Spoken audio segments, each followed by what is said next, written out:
All right, today we're going to take a look at some miniatures that I got from the popular website Miniature Market from their March Madness sale, which, I kind of did it's my birthday this month, so I kind of splurged a little bit and bought some clearance miniatures. As always, Miniature Market does a very good job with the packing.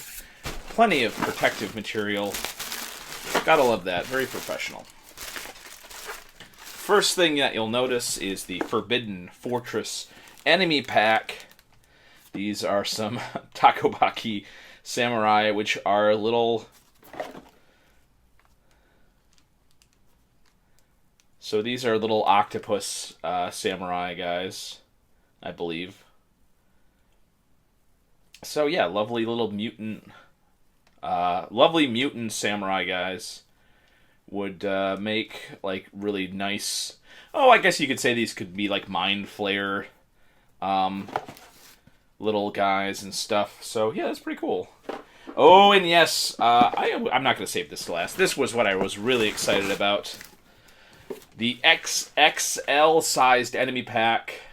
Another Forbidden Fortress miniature, the Otokuro, which is a massive, giant skeleton, where you really only have the skeleton torso, but the skeleton is kind of like coming out of the ground and reaching out. And yeah, just absolutely massive.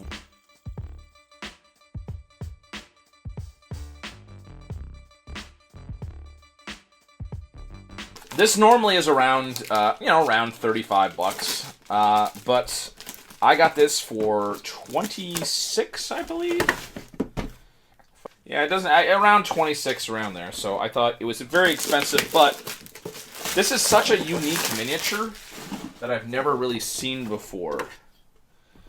And I do have another giant skeleton, but this is just so nicely done. As you can see here, this is high quality stuff. Ooh, look at that! It's got all the little. Yeah, it's got instructions on how to put it together, so yeah, you can see that this is definitely a multi-part miniature. I'm gonna probably put this together and do it, but like, look at the hand is basically actually a little bit bigger than your average 28mm fantasy stuff. So yeah, I'm gonna be honest with you, I'm probably never gonna play the board game, but that's just such a cool miniature. We got some Sword and Sorcery, an expansion pack. And notably, this one comes with a lot of monster miniatures. The sculpts on the Sword and Sorcery stuff are hit and miss, but I think I really liked the ones that were in there, and this was very much on clearance, so... Oh yeah, look at that! We got the Vindication, a Boulder Hulk Awakened. And you know what? I don't mind this sculpt at all. This was actually something that was like a limited edition one for a board game. And you know what? I probably, if you can kind of see there, this is actually a little bit smaller, but you know what? I don't really have a good representation of a rock elemental. So yeah, I thought this would be a little bit bigger. I tried looking up size comparison pictures, so this is a large size miniature, which... Giant Eagle, no zers, again, on a discounted price. Really like the looks of that. And yeah, I didn't really have a giant eagle. If I did, it wasn't like a decent one, so I like that.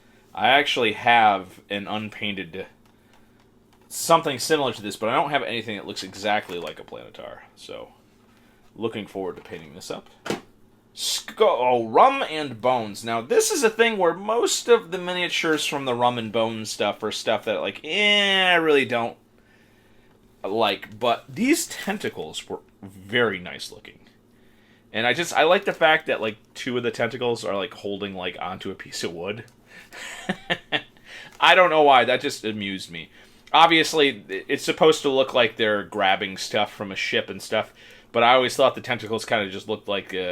the tentacles grabbed like a club and are going to bonk somebody with the club there. So, and the actual sea serpent itself doesn't look great, but that's serviceable. Yeah, well, actually, there's some decent detail there. This was very discounted. I think this entire box was only $20, I want to say. $20, somewhere around there. But yeah, it's the World of Smog, Rise of Moloch. But this is one of those cool mini or not games with a ton of miniatures. And already, I think I definitely am happy seeing these miniatures in person.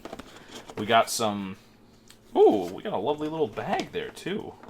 I didn't realize it came with that. That's nice. I like that. Again, probably never going to play the board game. Getting this just for the miniatures is a very goofy sculpt.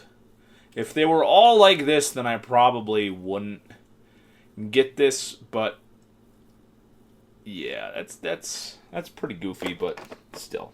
This is actually pretty cool. This guy with a top hat and flames and a sword. Spirit coming out of the phonograph. That's pretty cool. Very steampunky. This guy just has straight up a gun. He's coming out of a portal, and he straight up just has a weird gun.